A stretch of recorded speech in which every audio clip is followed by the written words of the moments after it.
बिस्मिल्लाहिर्रहमानिर्रहीम। अस्सलामुअलैकुम वरहमतुल्लाहि वबरकातुहू।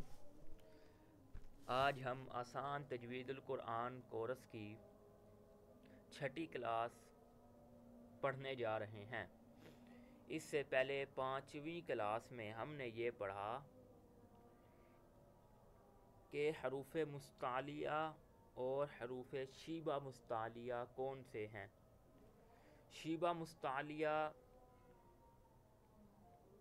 वो हरूफ हैं जो कहीं मोटे और कहीं बारीक पढ़े जाते हैं, ये तीन हैं।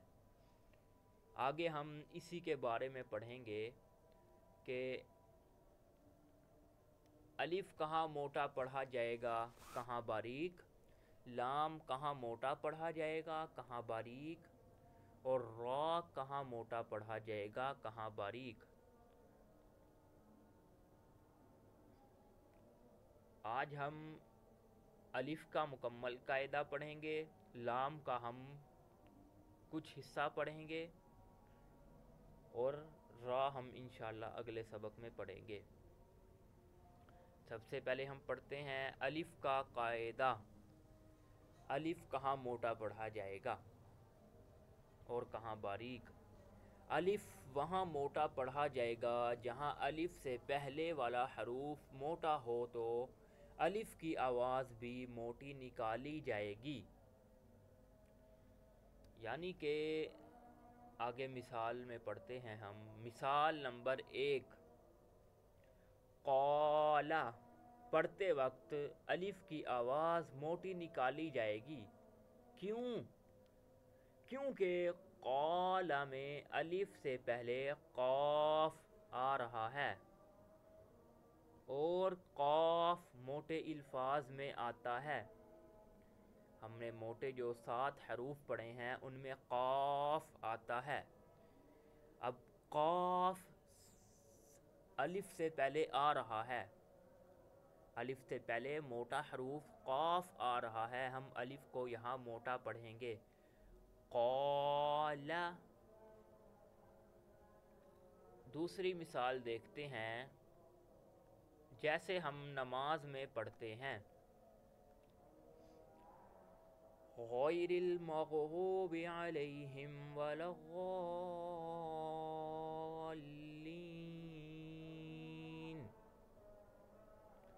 कुछ लोग ग़ाल्लीन में ग़ाद को तो मोटा पढ़ते हैं पर अलिफ की आवाज़ को बारीक कर देते हैं।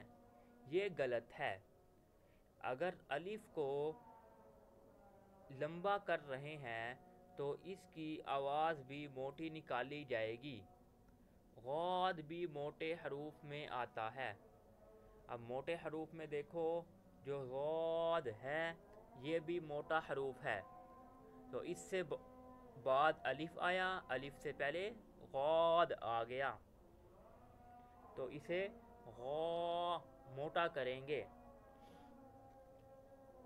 अब मिसाल नंबर 3 आ गई है।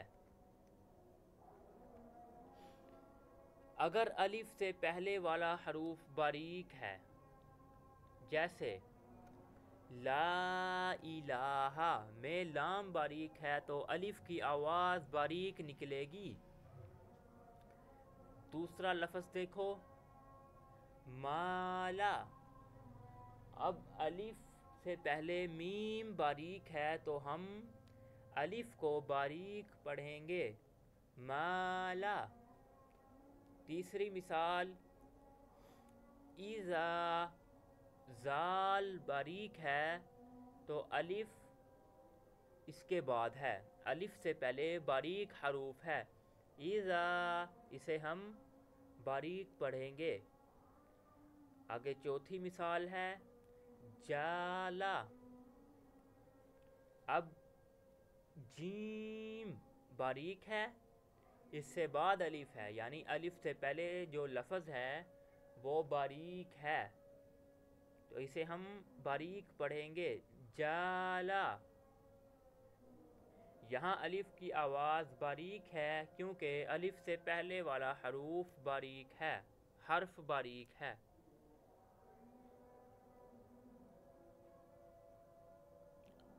اب یہ الف کا قاعدہ آپ کو سمجھ آ گیا ہوگا، یعنی اگر الف سے پہلے موٹا حروف آتا ہے تو الف کو موٹا پڑھیں گے، اگر باریک آتا ہے تو الف کو باریک پڑھیں گے۔ آگے ہے لام کا قاعدہ۔ حرف لام لفظ اللہ میں موٹا پڑھا جائے گا، باقی جگہ باریک پڑھتے ہیں۔ آج یہ یاد رکھنا کہ لام لفظ اللہ پڑھتے وقت موٹا پڑھا جائے گا، بولڈ ساؤنڈ کے ساتھ، لیکن ہر جگہ نہیں۔ بولڈ ساؤنڈ یعنی بھاری آواز، موٹی آواز۔ باقی زیادہ تفصیلات آپ کو اگلی کلاس میں ملے گی کہ لفظ اللہ میں لام کب موٹا پڑھا جائے گا اور کب باریک۔ جو حروف موٹے پڑھے جاتے ہیں وہ ہمیشہ موٹے پڑھے جائیں گے، پڑھنے چاہیے۔ ان پر زبر ہو، زیر ہو یا پیش ہو، جو 7 حروف پڑھے ہیں ہم نے موٹے، وہ ہمیشہ موٹے ہی پڑھے جائیں گے، زبر ہو، زیر ہو یا پیش ہو۔ جو حروف باریک ہیں وہ ہمیشہ باریک پڑھے جائیں گے، صرف جو یہ 3 حروف ہیں الف، لام اور را کو چھوڑ کر۔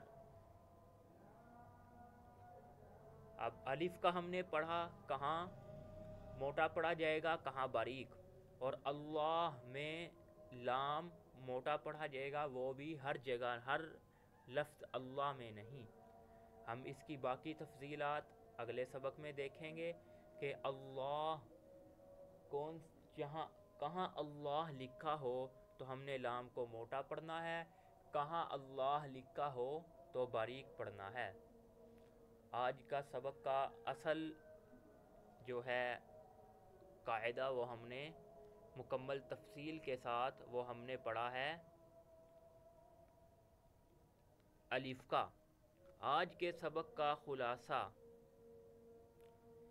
7 حروف ہمیشہ موٹے پڑھے جاتے ہیں: خا، صاد، غاد، طا،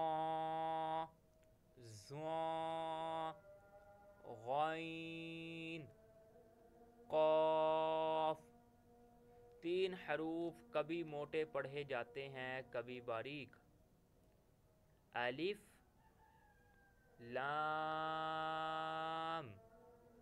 را۔ الف سب سے پہلے کوئی حروف موٹا ہو تو الف بھی موٹا پڑھا جائے گا، ہم نے یہ پڑھ لیا ہے۔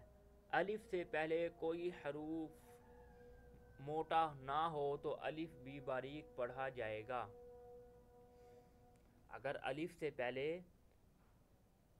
کوئی باریک حروف ہے تو الف باریک پڑھا جائے گا۔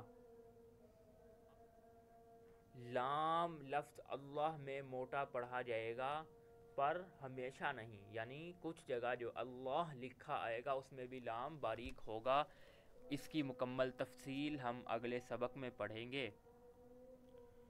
آج کے سبق میں ہم نے یعنی کہ یہ پڑھا کہ الف کہاں موٹا پڑھا جائے گا، کہاں باریک۔ الف سے پہلے اگر موٹا حروف ہو تو الف کو موٹا پڑھیں گے، اگر باریک ہو تو الف کو باریک پڑھیں گے۔ آج کا سبق اتنا ہی، کل ہم انشاءاللہ لام کا قاعدہ مکمل تفصیل کے ساتھ پڑھیں گے۔ آج کا سبق اتنا ہی، اسے اچھی طرح سمجھیے گا اور یاد رکھیے گا۔ السلام علیکم ورحمۃ اللہ وبرکاتہ۔